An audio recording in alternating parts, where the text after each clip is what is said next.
Donc, écoutez, le titre, le thème, ça va être « Seigneur, apprends-nous à prier ».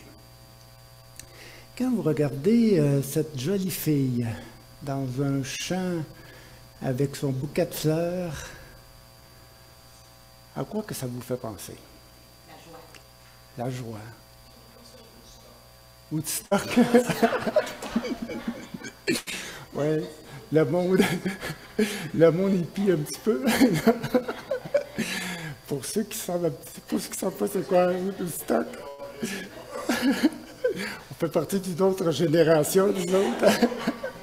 La joie, oui.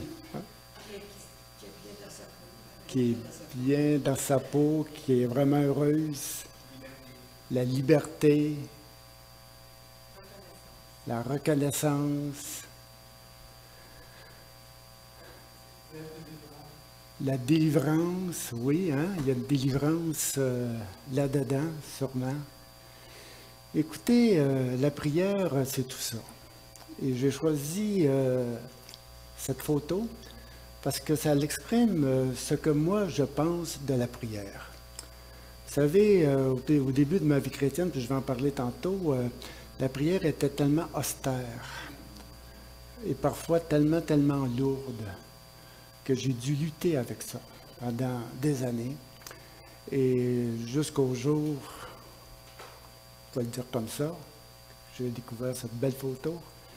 J'ai dit, voilà ce que je veux être, voilà ce qu'est la prière, joie, liberté, enthousiasme, bien-être.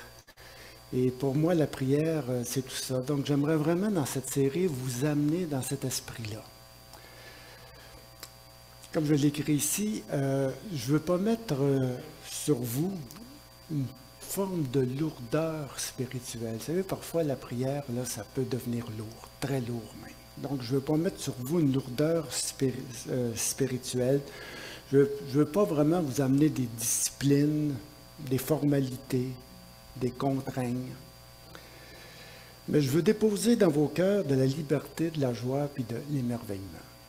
À travers cette série-là, je veux vraiment qu'on puisse ressortir d'ici à chaque fois avec la joie dans le cœur, avec l'émerveillement, avec la beauté, avec la grâce, avec la liberté. Et non sortir avec un fardeau de prière, une sorte de lourdeur. Donc, le but de cette série, c'est de mettre des mots sur vos prières, des louanges dans vos cœurs et de l'émerveillement dans vos esprits. Afin que vous soyez guidés et transportés dans vos prières par quelque chose de plus grand que vous, par la splendeur de Dieu, par la splendeur de l'œuvre du Père. J'ai séparé cette série-là en 3 sections. La première, nous allons aller premièrement à l'école de Jésus pour apprendre à prier. Ensuite, je vais vous amener chez Paul. Et chez Paul, nous allons vraiment trouver des mots à mettre sur nos prières. Et ensuite, je vais vous amener chez Jean, chez l'apôtre Jean, dans son évangile, pour vraiment mettre de l'émerveillement dans vos prières. Donc, une petite visite chez Jésus, une petite visite chez Paul, puis une petite visite chez Jean, faire en sorte qu'on puisse vraiment trouver de l'émerveillement, des mots à mettre dans nos prières. Donc, mon désir, c'est que nos prières et nos louanges soient enrichies de sagesse et d'intelligence spirituelle par l'esprit de la révélation, de l'amour infini de Dieu envers nous. Donc, que Dieu puisse vraiment nous bénir. J'aimerais dire, Seigneur, bénis-nous à travers cette série. Seigneur, nous voulons vraiment prier dans l'esprit de Dieu, dans l'esprit de la joie, dans l'esprit de la liberté, dans laquelle tu nous as fait entrer, Seigneur. Donc, donne-moi cette liberté de pouvoir partager cette joie que j'ai d'être en communion avec toi et de pouvoir te célébrer jour après jour pour tout ce que tu es et pour tout ce que tu fais envers nous. Donc, Seigneur, donne-nous ta grâce, donne-nous ta paix, donne-nous ta joie ce matin. En ton nom, au nom de Jésus. Amen. Je vous ai remis un texte. Je n'en suis pas pris une. Est-ce qu'il y aura une feuille pour moi? Donc, merci. Donc, ce matin, dans un premier temps, nous allons aller à l'école de Jésus. Puis, il y a un texte dans l'Évangile de Luc où est-ce que les disciples se retrouvent auprès de Jésus pour apprendre à prier. Et on va lire le texte. C'est dans Luc 11, versets 1 à 13. Jésus priait un jour en un certain lieu. Lorsqu'il eut achevé, un de ses disciples lui dit, « Seigneur, enseigne-nous à prier. » Comme Jean l'a enseigné à ses disciples. Question de Jean-Baptiste ici. Il leur dit, « Quand vous priez, dites, « Père, que ton nom soit sanctifié, que ton règne vienne. Donne-nous chaque jour notre pain quotidien.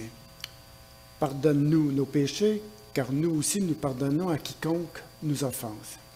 Et garde-nous de céder à la tentation. » Il leur dit encore, « Si l'un de vous a un ami, et qui aille le trouver au milieu de la nuit pour lui dire, « Ami, prête-moi 3 pains, car un de mes amis est arrivé de voyage chez moi, et je n'ai rien à lui offrir. » Et si de l'intérieur de sa maison, cet ami lui répond, « Ne m'importune pas, la porte est déjà fermée, mes enfants et moi sommes au lit, je ne puis me lever pour te donner des pains. » Je vous l'ai dit, même s'il ne se levait pas pour le lui donner, parce qu'il est son ami, il se lèverait à cause de son importunité, il lui donnerait tout dont il a de besoin. Et moi je vous dis, demandez et l'on vous donnera, cherchez et vous trouverez, frappez et l'on vous ouvrira, car quiconque demande reçoit, celui qui cherche trouve, et l'on ouvre à celui qui frappe. Quel est parmi vous le père qui donnera une pierre à son fils, s'il lui demande du pain? Ou s'il demande un poisson, lui donnera-t-il un serpent au lieu d'un poisson? Ou s'il demande un œuf, lui donnera-t-il un scorpion? Si donc méchant comme vous l'êtes, vous savez donner de bonnes choses à vos enfants, à combien plus forte raison le Père céleste donnera-t-il le Saint-Esprit à ceux qui le lui demandent? Depuis qu'on est jeune, on nous a exhortés à prier. Priez, disait-il. Priez, priez, priez chaque jour, priez sans cesse. Il faut prier, toujours prier. Mais est-ce qu'on nous a appris à prier? Quoi dire? Comment le dire? Quelle attitude? Quelle disposition de cœur? Quel état d'esprit avoir dans la prière? On prend pour acquis souvent que la prière, c'est naturel. On dit souvent, l'important, c'est que ça vienne du cœur. Oui, c'est vrai. Toute prière doit être sincère et vraie. Toutefois, on ne peut pas dire n'importe quoi et n'importe comment devant le Seigneur de l'univers, à notre Père qui est dans les cieux. Je vais vous partager ma propre petite expérience. Peut-être que quelques-uns vont se retrouver là-dedans. Mais c'est à partir de mon expérience que toute cette réflexion-là s'est faite à travers plusieurs années. Dans mon enfance, on m'a appris à prier. On m'a appris à réciter des prières. Le Notre Père, le Je vous salue Marie, le Je crois en Dieu, et j'en passe. C'était le principal canal à l'époque par lequel on pouvait s'adresser à Dieu à travers ses prières. C'est une façon d'obtenir la faveur de Dieu. À ma mémoire, je ne me suis jamais adressé à Dieu personnellement, dans mes propres mots, seulement et toujours par l'intermédiaire des prières qu'on m'avait apprises. C'était la façon de faire, la façon de prier. À ma conversion, je ne savais pas ce que c'était la prière. À mon arrivée à l'église de Sainte-Thérèse à l'époque, il y a une 50aine d'années, je ne savais pas prier. Même j'étais mal à l'aise lorsque les gens se réunissaient pour prier. À un moment donné, après un enseignement, une étude, les gens penchaient la tête, et chacun mormonnait quelque chose. Des fois, on comprenait, des fois, on ne comprenait pas, des fois, on ne savait pas trop. Il y avait beaucoup de répétitions, beaucoup de seigneurs, beaucoup de ci, beaucoup de ça. Il n'y avait pas beaucoup d'émotions à travers tout ça. C'était parfois austère. Hein? C'était vraiment austère. Et j'ai appris avec eux à prier de la façon que les gens priaient. J'ai emprunté les mêmes mots, les mêmes formules et parfois répétitifs. Plus tard, influencé par certaines lectures piétistes sur la prière, vous connaissez ce mouvement qui date du 19e siècle environ, ou est-ce que c'est un mouvement religieux basé sur la discipline et la rigidité? Ça existe encore aujourd'hui, il y a encore des livres qui circulent avec cet esprit-là.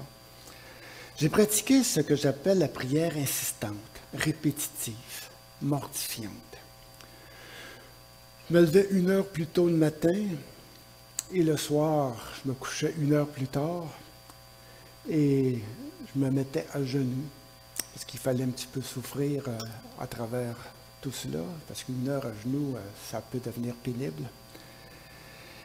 Et vraiment, je récitais mes prières, une liste interminable de tous les besoins qu'on me communiquait à l'Église. On avait des pages et des pages. Tu commences par quelques lignes, tu rajoutes, parce que des besoins, il y en a.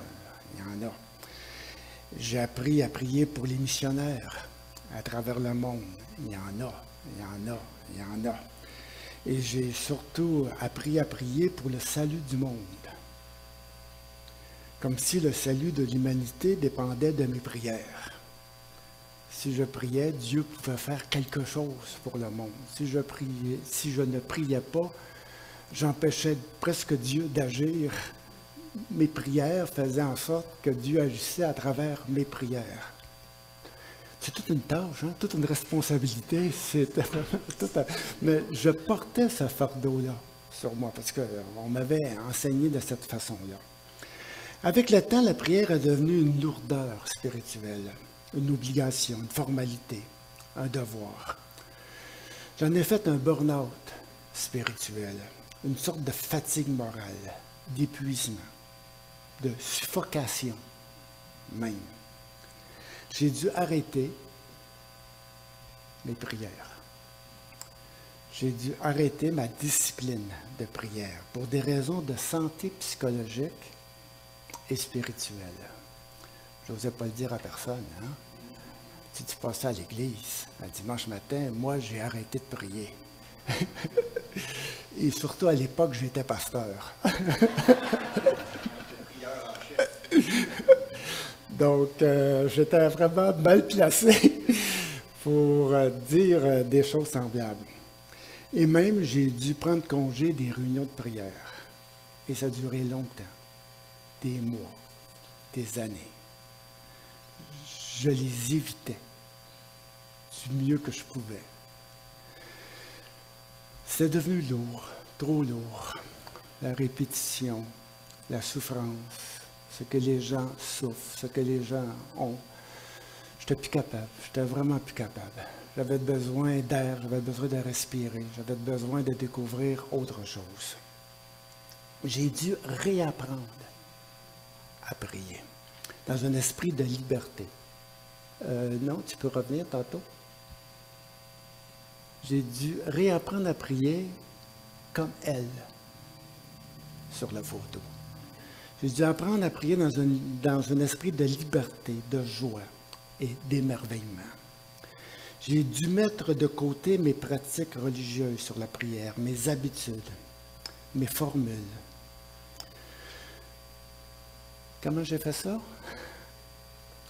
Je suis sorti dehors, sorti de mon bureau, sorti de ma chambre. J'ai respiré l'air pur.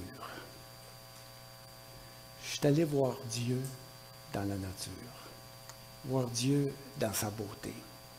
J'ai pris à mon vélo Et j'en ai fait, et j'en ai fait, et j'en ai fait. Un peu partout au Québec, sur toutes les pistes cyclables, à la campagne, comme partout. Mont-Laurier, Québec, les cantons de l'Est.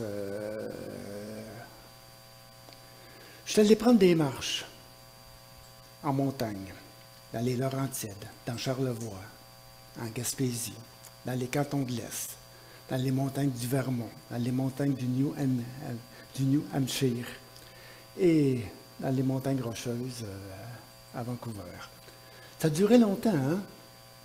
Des années et des années à me reconstruire. À travers ces sorties, je peux le dire ici, je suis devenu un petit peu comme cette photo-là, comme la fille sur la photo, remplie de liberté, remplie de joie, remplie d'émerveillement. J'ai laissé Dieu déposer sa beauté dans mon cœur, de mettre des mots dans mes prières, des louanges dans mon âme, de l'émerveillement dans mon esprit.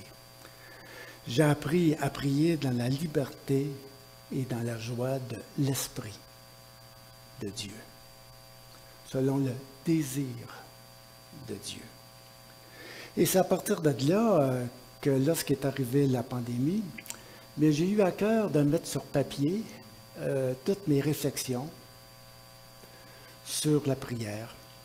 Donc, de là est né ce petit recueil d'une 50aine de pages. Si vous le direz, je pourrais vous l'envoyer. Il faut faire attention parce que c'est écrit dans une époque précise, puis même il y a les dates. Donc, 6 juin, 8 juin, 10 juin, ainsi de suite. Mais ce sont des petites méditations sur la prière. Donc, ce petit recueil expose la liberté que j'ai trouvée, la joie que j'ai trouvée et l'émerveillement que j'ai trouvé. Jésus, c'est écrit, oui, j'aimerais dire que la prière, ça ne vient pas tout seul. Ça s'apprend. Oh, tu peux y aller avec l'autre diapositive. Jésus priait un jour à un certain lieu. Lorsqu'il eut achevé, un de ses disciples lui dit, « Seigneur, enseigne-nous, apprends-nous à prier, comme Jean-Baptiste l'a enseigné à ses disciples. » J'ai trouvé ça bizarre, hein? Ça s'apprend. La prière, ça s'apprend. Ça ne vient pas tout seul. Ça s'apprend. C'est sûr qu'on peut prier d'une façon spontanée, mais en tout cas, pour moi, j'ai dû apprendre. J'ai dû réapprendre à prier. Cette rencontre avec Jésus en prière, cette rencontre des disciples avec Jésus en prière a éveillé en eux le désir d'apprendre, le désir de réapprendre, parce que ces gens-là quand même priaient. Donc ils ont eu le désir de réapprendre avec Jésus à prier. Les disciples, en écoutant Jésus prier, ont réalisé leur insuffisance ou leur inaptitude dans la prière. Jésus avait quelque chose en lui que eux n'avaient pas. Jésus parlait à son Père. Ils lui ont demandé, « Enseigne-nous à prier. » En effet, la prière, ça s'apprend. Drôle à dire, on apprend. En effet, à l'époque, on enseignait aux disciples à prier. Ce qu'il fallait dire, comment le dire, quelle attitude avoir, quelle position prendre dans la prière. Les prophètes l'avaient enseigné au peuple à travers les psaumes.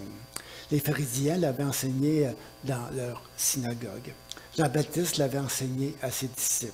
Et maintenant, à leur tour, les disciples de Jésus lui demandent, « Seigneur, enseigne-nous à prier comme Jean-Baptiste l'a fait envers ses disciples. » Comme j'ai dit tantôt, pourtant, les disciples de Jésus priaient. Hein? C'était des Juifs pratiquants. Tous les premiers disciples de Jésus sont des Juifs et la plupart sont des Juifs pratiquants. Que ce soit Pierre, Jean, Jacques et tous les autres, c'est des gens qui allaient à la synagogue, c'est des gens qui allaient au temple, c'est des gens qui priaient. La prière faisait vraiment partie de leur vie. La prière était un rituel personnel et collectif, enveloppé dans une liturgie bien réglée, à un endroit précis, à une heure précise, avec des mots choisis, adressés à Dieu, principalement au temple, avec des offrandes par l'intermédiaire d'un prêtre, d'un sacrificateur pour la communauté. C'est ainsi que Luc nous dit dans le livre des Actes, au chapitre 3, au verset 1, qu'un jour, Pierre et Jean montaient ensemble au temple à l'heure de la prière. C'était la 3e heure de l'après-midi. Donc, chez les Juifs à Jérusalem, il y avait 2 temps pour la prière, le matin et l'après-midi. Le matin à 9 heures et l'après-midi à 3 heures.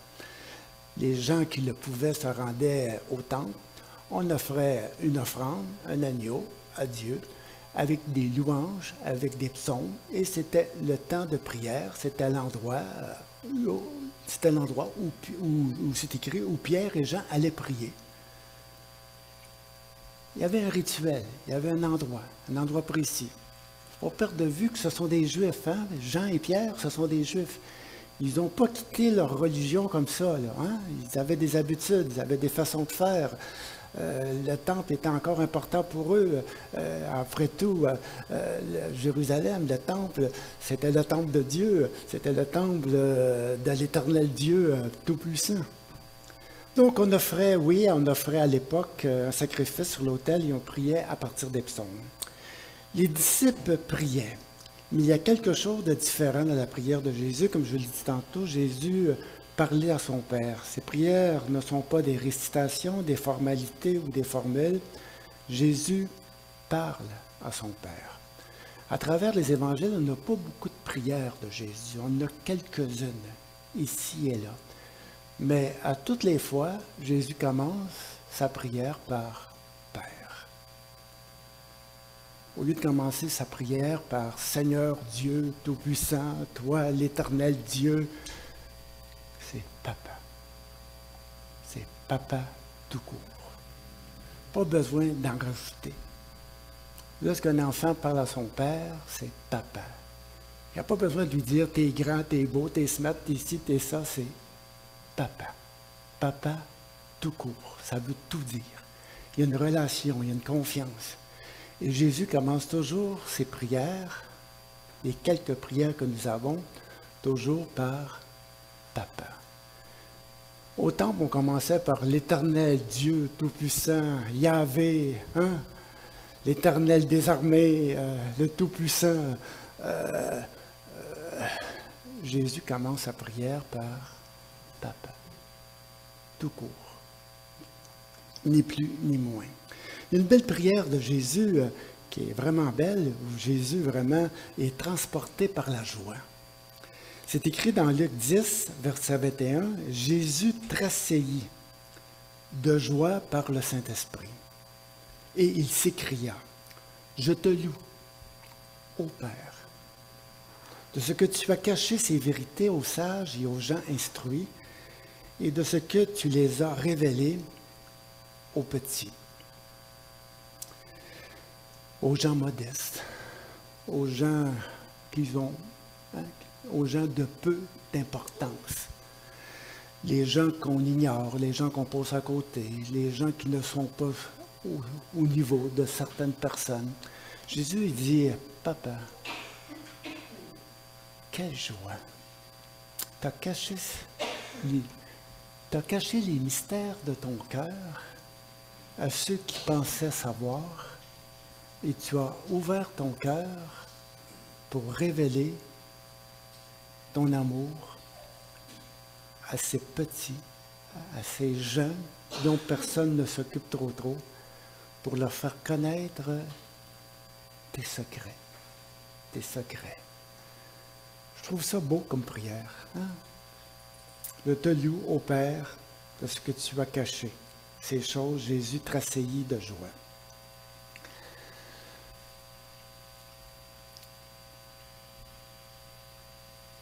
On peut y aller avec l'autre, parce que je ne veux pas dépasser mon temps. L'enseignement de Jésus. Jésus leur dit, quand vous priez, dites Père, Abba, Papa. En partant, Jésus place ses disciples, comme on l'a chanté tantôt, en partant, Jésus place ses disciples dans les bras d'amour du Père. C'est là que Jésus les place.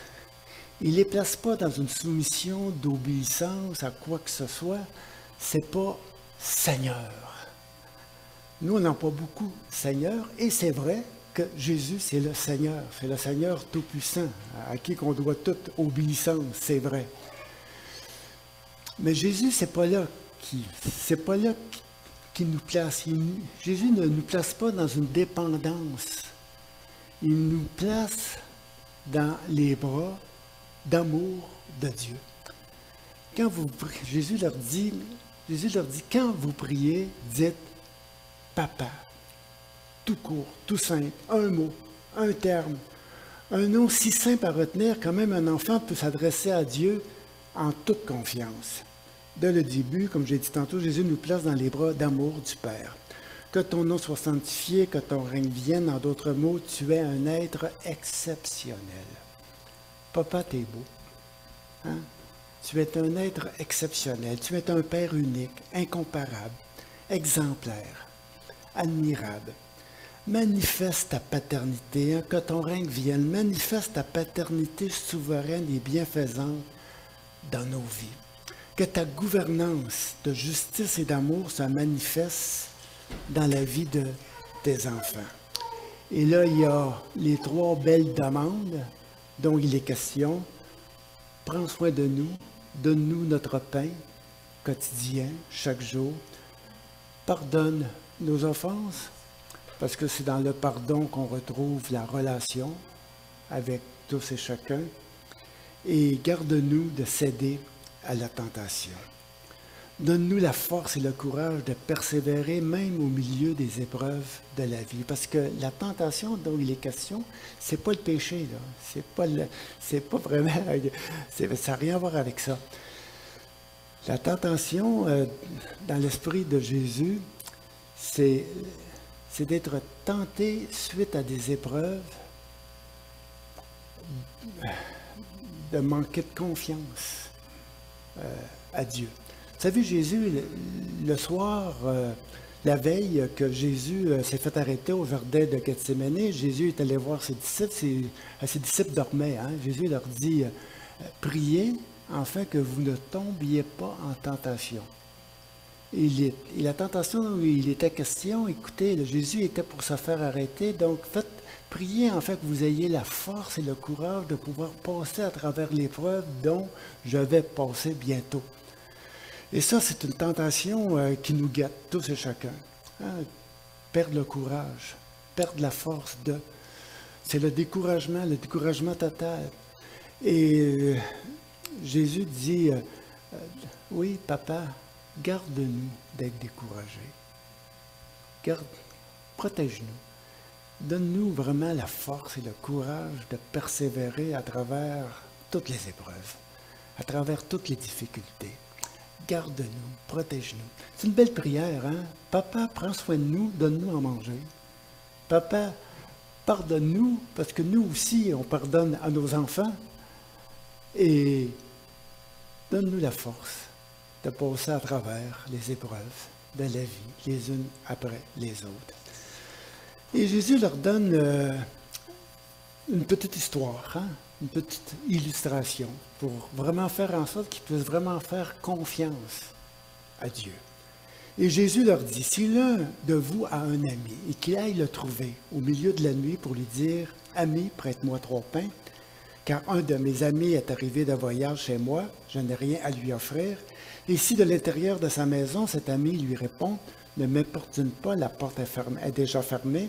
Mes enfants et moi sommes au lit, je ne puis me lever pour te donner des pains. » Je vous l'ai dit, même s'il ne se levait pas pour le lui donner, parce qu'il est son ami, il se lèverait à cause de son importunité, il lui donnerait tout dont il a de besoin. C'est une petite histoire que Jésus compte en voulant dire tout simplement, que papa ne vous laissera pas tomber. Si l'ami dont vous dérangez pour différentes raisons, bon, il va faire en sorte qu'il va vous donner du pain, mais combien plus votre Père, faites-lui donc confiance. Et c'est là que Jésus fait son application en disant, et moi je vous dis, demandez et il vous donnera. Cherchez et vous trouverez. Frappez et l'on vous ouvrira. Allez frapper à la maison de papa. Allez chercher chez lui. Demandez-lui. Il ne vous mettra pas dehors. Il va vous accueillir. C'est tout simple. Puis j'aimerais garder cette simplicité-là dans la prière. La prière, c'est tout simple. Pourquoi faire compliqué? Pourquoi faire en dire plus et en mettre plus qu'il faut? Papa, tout simplement. Toc, toc, toc, toc. J'ai faim. Toc, toc, toc, toc, toc. Pardonne-moi. Toc, toc, toc, toc, toc, toc. Donne-moi la force de persévérer, de continuer. Et Jésus nous dit, il ne vous mettra pas dehors. Il va vous donner ce dont vous avez besoin parce qu'il est votre Père. Et Jésus termine tout simplement en disant, quel est parmi vous le Père qui donnera, oui, c'est ça, quel est parmi vous le Père qui donnera une pierre à son fils s'il lui demande du pain? Ou s'il demande un poisson, lui donnera-t-il un serpent au lieu du poisson? Et s'il demande un œuf, lui donnera-t-il un scorpion? Si donc méchant comme vous l'êtes, n'est pas parfait, vous savez donner de bonnes choses à vos enfants, combien plus, à forte raison, le Père céleste donnera-t-il le Saint-Esprit à ceux qui le lui demandent. Et on sait que l'Esprit de Dieu, c'est le don par-dessus tous les dons.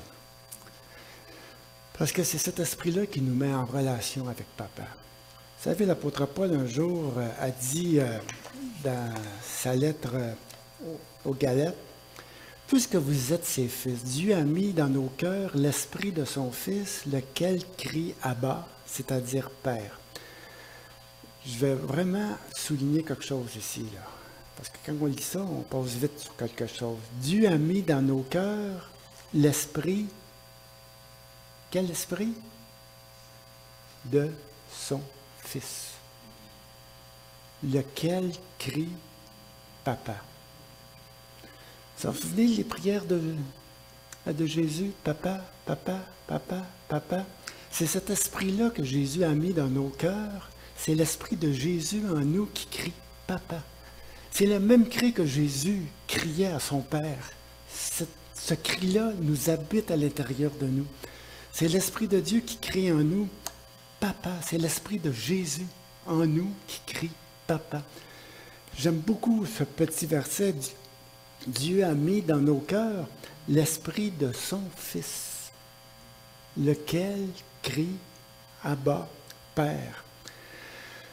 Donc, Jésus nous met vraiment dans une relation de confiance avec Dieu, en mettant son propre esprit dans notre cœur, lequel crie Abba, Père.